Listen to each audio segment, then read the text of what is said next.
Now, good morning. I'm Kasturi De. Today, I'm going to continue with the question answer section of the language of chemistry. So, I'll start with the question number 11. Giving examples how you can make chemical equations more informative. Okay. Now, to make chemical equations informative, the physical states of the reactants and the products of the chemical equations are shown by symbols and formulas. Okay.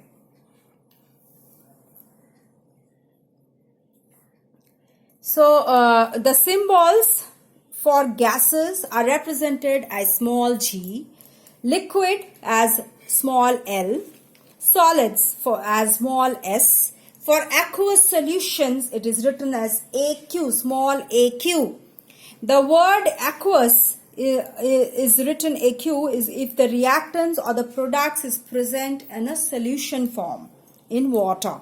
Okay, for example, NH4Cl is a solid, that is ammonium chloride, that is solid, so we write S, small s. Then sodium hydroxide NaOH is an aqueous solution, so we write AQ.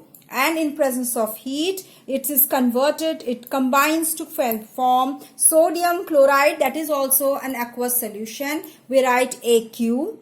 And H2O, that is a liquid, water, so L, small l. And ammonia gas, that is written as G, as it is a gas. Sometimes the pressure and temperature and the catalyst used in the reaction are also shown by mentioning them above or below the arrow sign. For example, N2, that is nitrogen and hydrogen combined together in presence of iron as catalyst, Fe as cat. Okay, cat is catalyst, and molybdenum, MO, molybdenum as a promoter which speeds up the catalytic reaction. The catalyst is acting as it is speeding up the reaction, and to that speed, more speed is added by a promoter, that is here it is a molybdenum.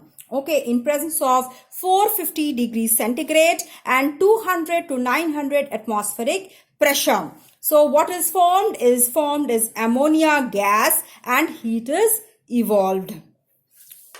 Now sometimes the colors and the states of the reactants and products are written within small brackets below the names. For example, copper to sulfate pentahydrate, that is a blue crystalline color solid. So that is all written just below the name of the substance, name of the reactant or the product. Okay, so here the reactant, we write the color of the reactant is blue and the state is crystalline. So in presence of 260 degrees centigrade, it converts into copper to sulfate, which is white powdery. So that is also written in under the name of the substance formed, and the water as evolved is vapor form. That is the state of the water here. Next, a gaseous product can be indicated by an upward pointing arrow, and a precipitate by a downward pointing arrow. Okay, for example, iron, which is gray in color, combines with sulfuric acid in the dilute form, forming iron 2 sulfate, that is light green in form, and hydrogen evolves as a gas. So gas we can write as G, small g also, or we can do an upward pointing arrow, we can also put there. Again, another example is lead acetate, which is a colorless solution when is mixed with potassium iodide, which is also a colorless solution. A yellow precipitate of lead iodide is formed. With a colorless solution, again, a potassium acetate is formed. Okay, lead iodide, that is a precipitate, is indicated by a downward pointing arrow here. Okay. Now, so this is the way we can make the chemical equations informative. Okay. Then define a chemical reaction. Any chemical change in matter which involves its transformation into one or more new substances is called a chemical reaction. So what's a chemical reaction? Any chemical change where there is a transformation, and one or more new substances are formed in the that is a chemical reaction. For example, hydrogen and oxygen combining to form water. Okay. Then what is a chemical equation? A chemical equation is a symbolic representation of the chemical reaction using symbols and formulas of the reactants involved and the product or products formed in the reaction. So it's a symbolic representation of the chemical reaction where we represent the reactants as well as the products by using symbols and formulas. For example, carbon plus oxygen gives carbon dioxide, that is written as C plus O2. Here these are the reactants. In presence of heat forms CO2, that is the product here. Okay. These are the symbols and this is the formula. Okay. Now, why do we need to balance a chemical equation? Chemical equations need to be balanced so as to make the number of atoms of the reactants equal to the number of atoms of the products. That is, to make it follow the law of conservation of mass. We say that we know that the mass ones which are the mass of atoms which are taking part in a chemical reaction does not lose. They remain intact in the total chemical reaction. There is no loss of mass. So the law of conservation of mass, we can say that for maintaining that, we balance the chemical equation so that the number of atoms of the reactants equals to the number of atoms of the products formed. Okay.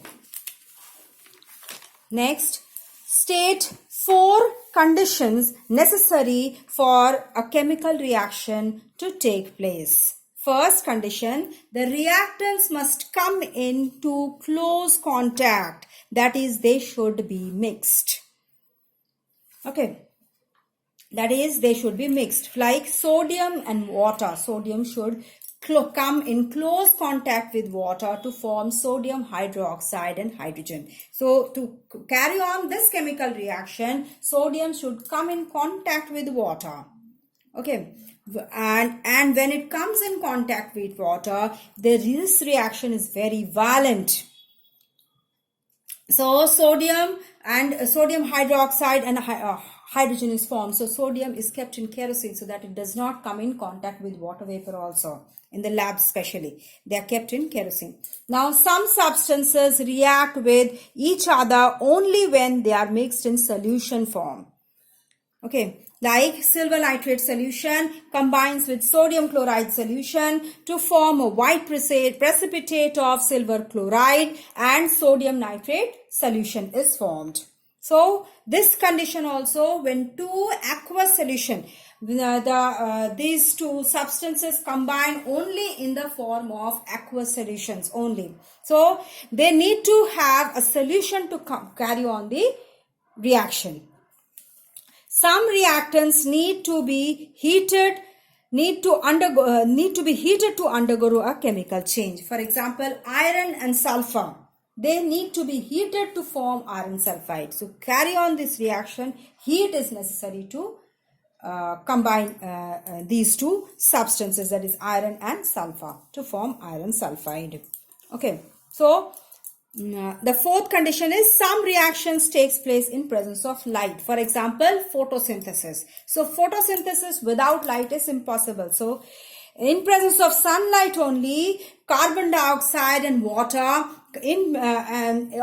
combines in green plants. That is why chlorophyll is needed, where chlorophyll is obtained, and in presence of chlorophyll, sunlight, carbon dioxide and water combine to form glucose and oxygen is formed.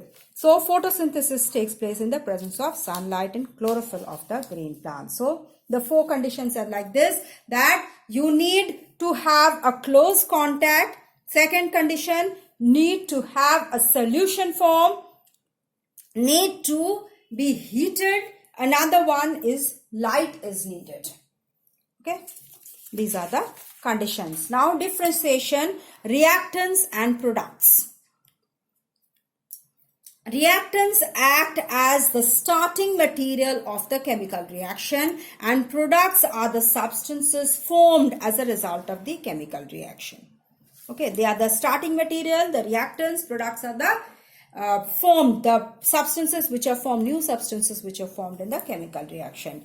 Reactants, amount of reactants present in the reaction mixture decrease either rapidly or slowly during the reaction. Whereas in products, the amounts of products present in this reaction mixture increase either rapidly or slowly during the reaction.